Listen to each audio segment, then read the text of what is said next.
Hey, Screen Junkies fan, we know you love watching honest trailers and movie fights, but we want to take this relationship from casual fling to fulfilling life partnership. So join us now on Screen Junkies Plus, our awesome streaming service overflowing with exclusive content every single day. Play along with game shows hosted by the hilarious Doug Benson and the exciting Jeremy Johns. Tune in for in-depth analysis of your favorite TV shows where you can share your thoughts. Buckle up for live movie fights where you get to play along with us, plus exclusive spin-off fights and upcoming specials. And check out a bunch of other shows that look expensive, because they are. All featuring the talent you know and love, plus fancy new talent like Kevin Smith and Jason Mewes, How It Should Have Ended, and much, much more. Still not impressed? Since our launch, we've doubled the number of shows, and we've got more on the way for you to stuff your eye holes with. Is that gross? I can't even tell. Screen Junkies Plus, turning entertainment into entertainment. Does that even make sense? I don't care. Oh, I almost forgot. If you sign up now using promo code SJCentral16, you'll get 50% off our annual membership. Double the shows for half the cost. Honestly, that sounds pretty sweet. You're watching Screen Junkies Central. Today's episode is brought to you by T-Mobile, the Uncarrier.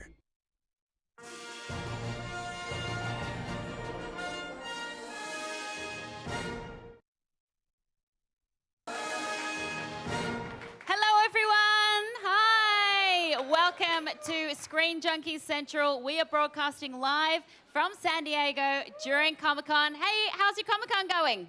Having fun?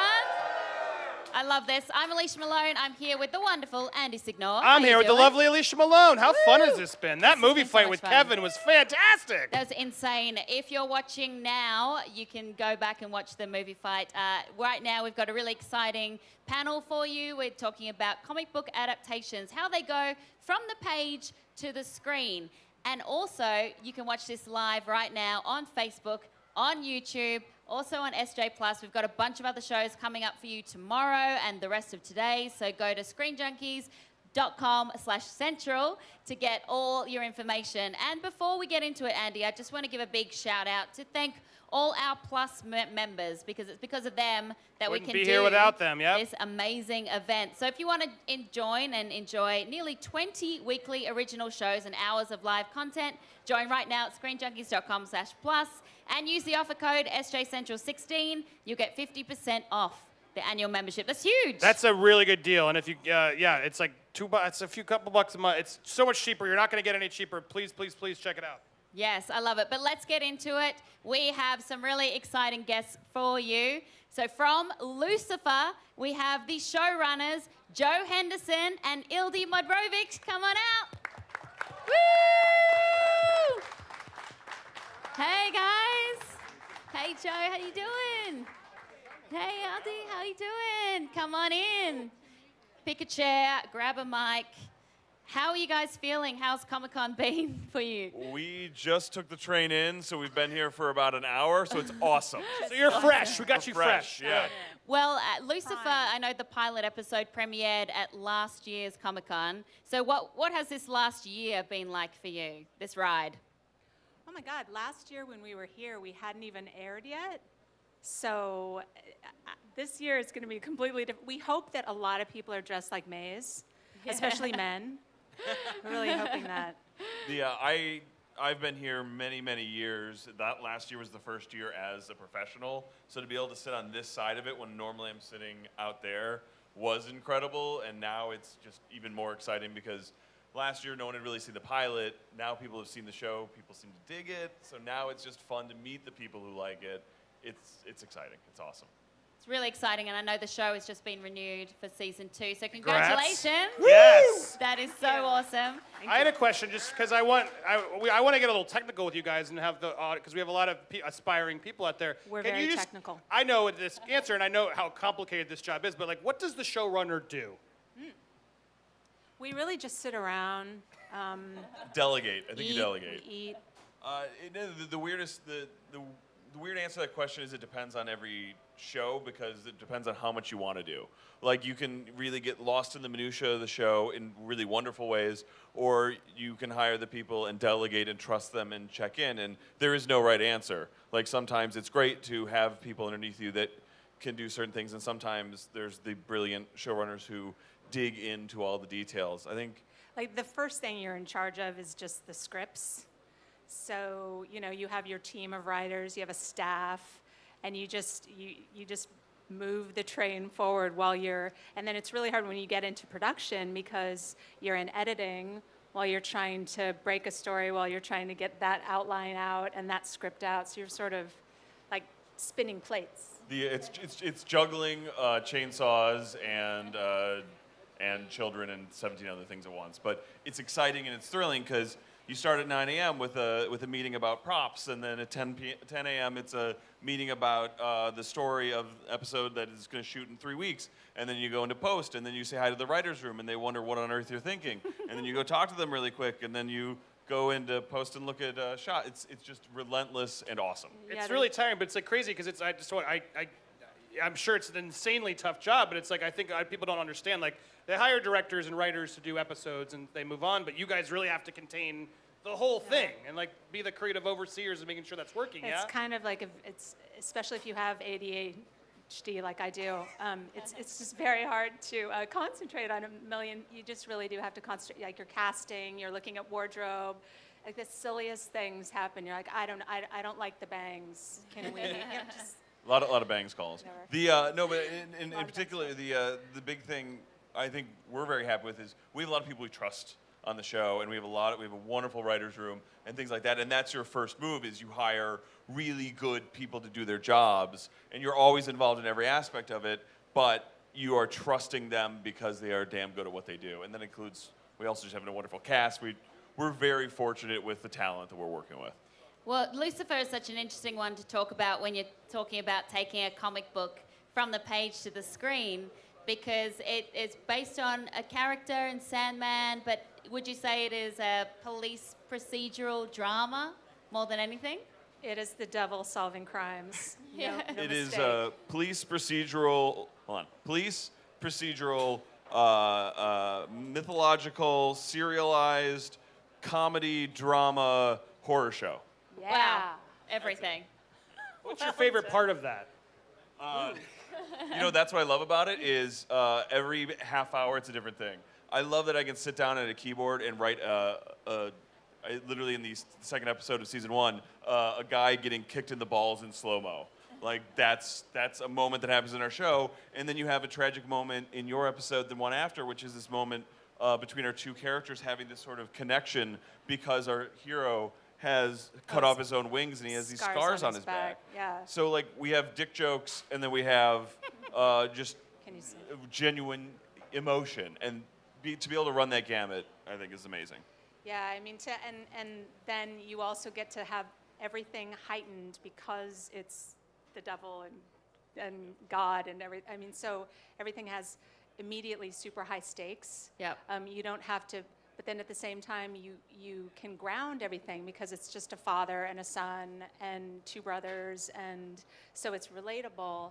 So I feel like, we get to have everything in a way. Like we get to explore this mythological world, but still keep it completely relatable to people and to us. I mean, we're always like, oh, we get chills, and we're stupid. We're like the biggest fans of our show ever. Well, we get to tell a story about the ultimate family. Yeah. That's cool. Where the dad's God.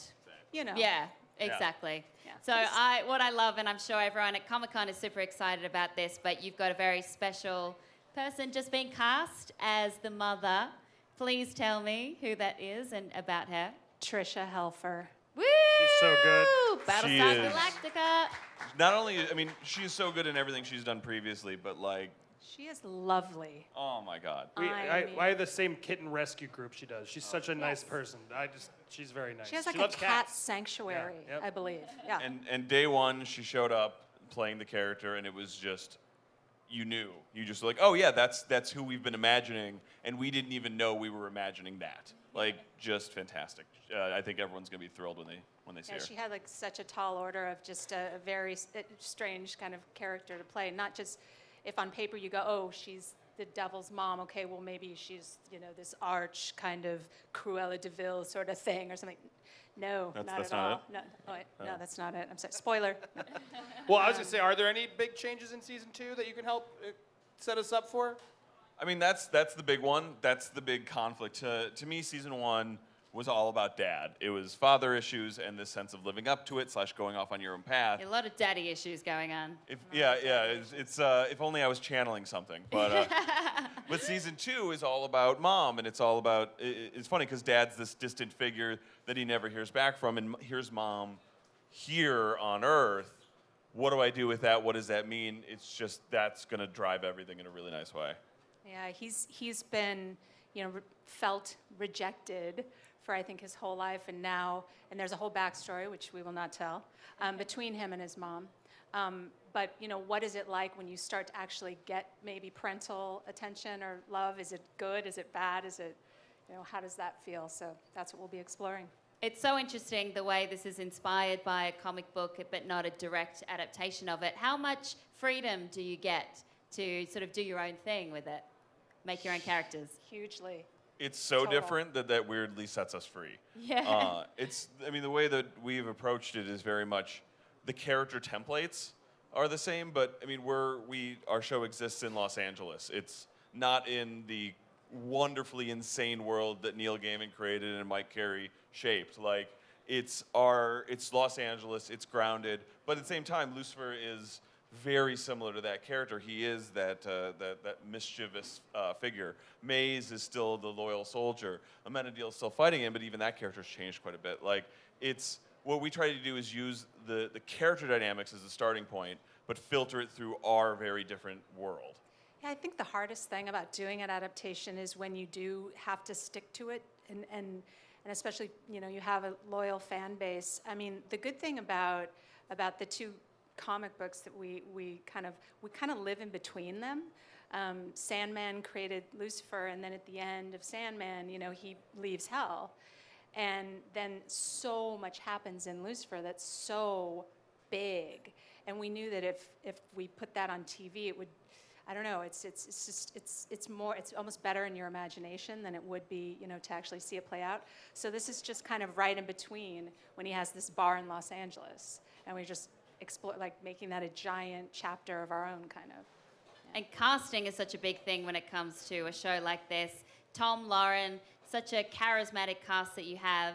What has the fan reaction been like to them? Because people have really taken to these actors. They hate Tom, but I mean, like Tom Ellis is just he gives the devil a soul to me. Like he gives him heart, he gives him a vulnerability, he gives him a sense of both danger and weakness all at once. It's an amazing thing. And then Lauren balances him so well and gives him those moments of vulnerability and has those moments of her own that lets this improbable concept feel very real.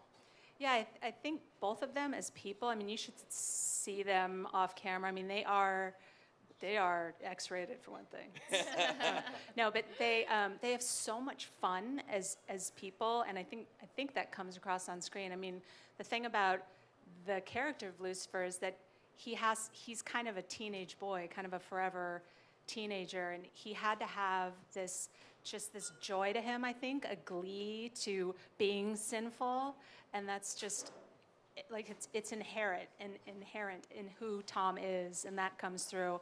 And Lauren is like, she just meets him like she will slay him actually. Like she just gets way raunchier than he does. And he's like, Lauren. Yeah, it's very fun. Well, we actually have a clip to show from Lucifer, so let's roll it and turn around awkwardly and stare at the screen. Awkwardly. I don't think you're allowed to smoke in here. Oh dear, what will become of me? My mother is a police officer. She could arrest you. Oh, I think I might know your mother. What's your name? Lucifer. Apple. Exactly. My name's Beatrice, but everybody calls me Trixie. That's a hooker's name. What's a hooker? Ask your mother. So, why are you in trouble? See that girl over there? She was bullying me. She created a fake Snapchat account and used it to make fun of me. So, I keep learning a new touch swear. Oh, I see. Well played. Well played indeed. It's so cool. She is the cutest She thing. is so cute. Where did you find her? Little doll. Gosh, casting. Casting, yes, the usual way. Alicia, thank you. She's amazing though. Oh, she's so sweet. So sweet. It's incredible. Well, we're talking all about comic book to screen, so we actually have another special guest to bring out and join you guys. Andy, do you want to do the intro? Yes, this guy has he's actually written a bunch of movies. You might have heard of Thor, X-Men, First Class, and he wrote the episode of The Flash that our Mr. Kevin Smith, who was just here, was here. Great episode. Zack Stentz, come on out. Friend of the show. Thank you for coming, Zach. Hey, Zach. I have to say I'm really relieved to be here because they said I was going to be on a panel with Lucifer. And I thought that meant I would be scary. sharing a stage with the Prince of Darkness and the Lord of Lies. They are but very nice. They We seem are. like two perfectly nice human beings. Isn't that the Or greatest are trick they? Don't the be devil ever fooled. pulled? So, Zach, something interesting that I found. So, your next project, Booster Gold, that was actually kind of sort of announced on Movie Fights with Kevin Smith, according to a lot of different news sources. It sort of kind of was. It cannot Yeah. be traced to me. So Warner Brothers, not my fault. But Kevin is a very persuasive interrogator, and he knew what it was, even though he didn't actually say what it was. And then the morning that we did Movie Fights, a big interview with Greg Berlanti came out where he spilled that I was gonna write Booster Gold with him directing, and it's like, okay, cat's out of the bag. We can say it now. Connecting the dots. So you're now doing some stuff for The Flash too. You wrote an episode. Are you writing any more? Yes, I am. I just finished my first episode of the third season, which is going to be episode 5. Season 3 is looking really good, people. And I'm probably going to be doing maybe 2 or 3 more over the course of the season. They basically have me like under the Flash roof to do a few episodes, and then because I'm doing Booster Gold for Greg, he's under the same roof, and we're all one big happy superhero family. Well, I'm curious because I asked them how the showrunner works, but like, so as a writer for hire to come to a show, like, what's that like? Who do you have to report to, and how does that work? The chain of command is really interesting. It's like, Greg up at the top, and then you have like 2 super showrunners. You've got like Andrew Kreisberg on Supergirl and Flash, and you've got Mark Guggenheim on Legends of Tomorrow and Arrow, and then you've got people. They got a whole multiverse. And then you've got showrunners. You've got showrunners who are just in charge of one show each, and then you've got me, who's basically the guy who comes in 2 days a week and eats all the food out of the refrigerator and says, well, "What if we did this?" So it's like the best job ever. So for Joe and Ildi, how do you go about finding writers like Zach to come in and do different episodes? Because I imagine it must be like a jigsaw puzzle. They have to fit in with the entire overarching, whatever storyline, and then also bring their own style. Well, we're very fortunate in season 2 that we've actually kept almost the entirety of our writing staff. And so really what we just did is we read samples that, in our case, had a sense of humor. That's what we were looking for. We needed to know whether or not you could not only tell a joke, but understand the emotion behind a joke. And so we just read through a whole lot of scripts. Yeah, and it's kind of like almost casting a show or something, or writing a pilot. Like you're assembling a dynamic. You don't want everybody to have the same skill. You want somebody who's louder in the room and somebody who's more contemplative and then says like some one genius thing. Like I'm sure you're that way. Yeah, You're the genius. it is interesting. Well, I don't know about that, but you're absolutely right in that it's not widely known that writers' rooms chemistry is as important as on a cast. Like if you have someone who just comes in and is relentlessly negative every day and like never pitches anything but just shoots down other people's things, like I've known people like that. That's poison for a room. Any aspiring writers, if you get the opportunity, the worst thing you can ever do is be the no in the room. It's the easiest thing to do because everyone sees the problem. Everyone knows Act 5 makes no sense at all. The question is, instead of just saying this doesn't make any sense and going for the easy win, do you have the constructive fix? Those are the people that are invaluable. But like that's the thing is, you got that one person, it can bring down a whole room. Yeah. Although you also do want the person or people that make sure that you're not in that kind of bubble where you all convince yourself that something is good, and sometimes you need someone who's a little bit of a reality check on that. One show I was on, we had this one staff writer, and the showrunner nicknamed him the Scowler Monkey because he would sit in a room and he wouldn't shoot down things. But like he'd look at the board kind of like this, and the showrunner would see, and it's like, Scowler Monkey, you've got a problem with this, don't you? And invariably he would diagnose something that the rest of us had missed, and you know, but he would offer the diagnosis and the prescription, not just the this is effed up. And I don't have a fix. I was going to say, if somebody made faces at me, I'd just throw grapes at them, I think. And then I would eat them. Yeah, So. that's what we do. The old grape throw. Yeah, well, like I imagine that because we've been lucky enough we did a show very smaller scale than yours, but like, when you're in that writer's room trying to crack that, like, what's the trick sometimes? How do you get yourself to solve the problem? Because you're building these universes and this world, and you have to tell a story that's several episodes long, and it's tough on these shows, and especially network. I feel like cable and some of these things are getting a better advantage because they get less episodes. Like, what do you feel about that?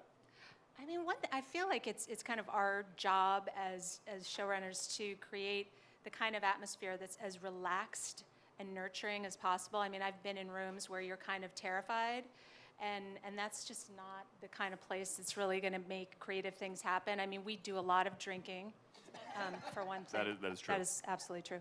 And eating, but we take walks. We watch stupid things if we're stuck. We just very loose. Do you ever like admit? I'm not saying you've done it, but have you ever admitted you're like, this one's kind of filler? Has that ever happened? No. Because I feel like I do that in Honest Trailers sometimes. Like when we're writing those, I'm like, this one's not our best one. Ask us around episodes in the back half. Like that. Right now we're feeling awesome. I mean, the challenge of 22 is that stretch between 13 and 18 or so. The hammock episodes. Yeah, exactly. It's keeping the show from losing its tension and losing its shape in those parts. But to what you were saying, I think the other thing is, you know, there's the relentless schedule, but you also have to have the patience to go through the 10 ideas that are almost right and wait for that one that hits the tuning fork in everyone's brain, and it's like, yes, that's the right one. That's the actual solve, instead of the good enough and they need to shoot something tomorrow solve. Well, like, here's an example. Like, we had an episode that we wrote out to Story Area, which is like our 3-page. Like, hey, here's the kind of story we're thinking. And Warner Brothers, they liked it, but they had some thoughts, and we just blew it up and just completely rethought it. Because, you know, it's like we saw, we could understand the note behind the note, which is, this really isn't landing. And then as we dug into what wasn't working for them, we realized that actually opened up story that all of a sudden gave us an episode that we absolutely loved. And that's not to say that we really liked that previous version, but sometimes you need to step back, look at it, and go, oh no, wait, this could be cool. And sometimes you are wrong. Well, I feel like that's a good lesson to learn. I think that was Hildy's fault. And you're probably quite close to it as well. Exactly. Yeah, but Zach, I remember seeing a great tweet from you when you wrote Flash, and it said, directed by Kevin Smith. How exciting is it when you're writing an episode and you get paired with a director that you really admire?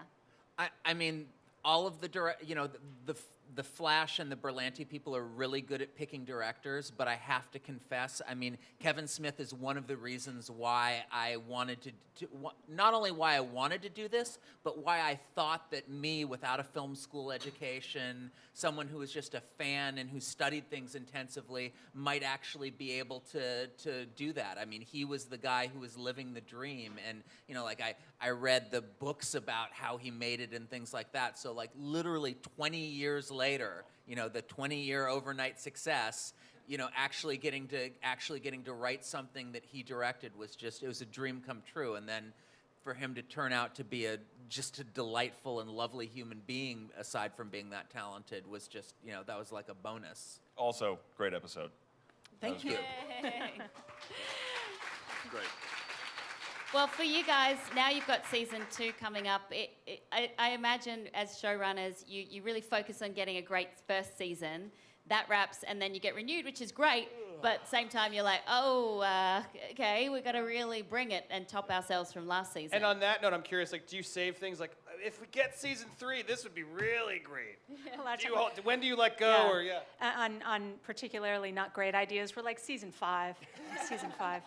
We'll do It's that. actually the opposite. Like we're trying to season 2 is just as important as season 1. Season 1 is when you get your legs. Season 2 is where you take off running. Like most of my shows, the I've loved the most. Season 2 is where you see all the parts start to click together. Like we know what our cast can do. We know what our writers can do. We know what we can produce in a way that sells the show. Like what's so exciting is we feel like we're cooking with gas, and so. Season 3 us may hate season 2 us because like what else are we gonna write about? But right now we're just going. If I can compliment you for a second too, I was when that project was announced. I mean, I'm someone who loved the Lucifer character going all the way back to not the New Testament, but his appearance in the Sandman. The big newer fan, Testament. Big fan of Satan. Big fan of the Bible. Going all the way back there, and when I was the typical like, they took one of the great Vertigo characters and turned it into a police procedural, and then I actually watched it, and it was like, this is like the best possible version, and they got the core of the character. They got the core of the character, and it's like, there are the procedural elements that you need to do on the network show to service, but it's like, I think you guys are the good wife of Fox supernatural procedurals. Can that be the headline to everything? Yes. Well, how about we figure out a way for Zach to write a comic episode? Oh. What? Of Lucifer, yeah. When you're figure out done a raiding way. the fridge of Berlantiville, come talk to us. Yeah. I'd do that in a second just for fun. Making it happen. Lucifer's been great at creating its own thing, but comic book fans can be tough. If you get something wrong, I know from movie fights, it can be rough if you get a detail wrong. Zach, is there a lot of pressure with the fans, or you find that they are very supportive of everything?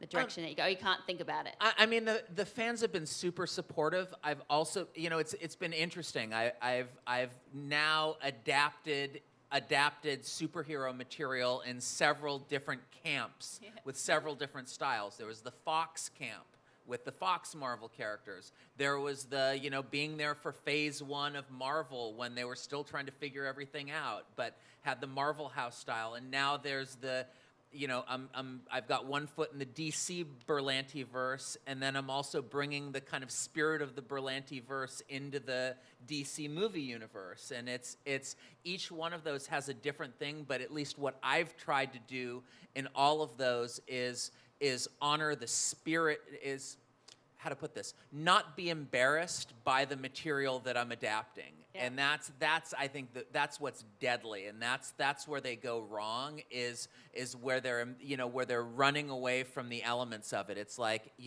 the Flash is not afraid to have a shark man wearing pants. I love that And about it's it. awesome. And it's It's awesome. unapologetically proud of itself. And a And freaking super intelligent talking gorilla. It's like it's comic book TV. We're not ashamed of it. We're embracing that, but we're also, I hate the word grounded because every executive uses it and you want to beat them over the head because it's such a cliche, but you ground the emotional reality of it at the same time as the characters are in a fantastical world. They're having real human reactions to them.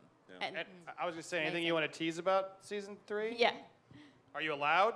There is the Berlanti CW satellite is orbiting right now, and it's got a particle beam trained on me and a So we can't talk about the crossover? Oh, wait, no. I think that's Good joke. Oh, here we go. I think that's been announced that there's gonna there is gonna be awesome there is gonna be an awesome Berlantiverse crossover that's gonna incorporate everything. And we've got we've got I know it's been announced already. We got Draco Malfoy added to the Tom Felton added to the cast and saw the first day of dailies. He's freaking awesome. He's so good, and we let him use his real accent, which is a key.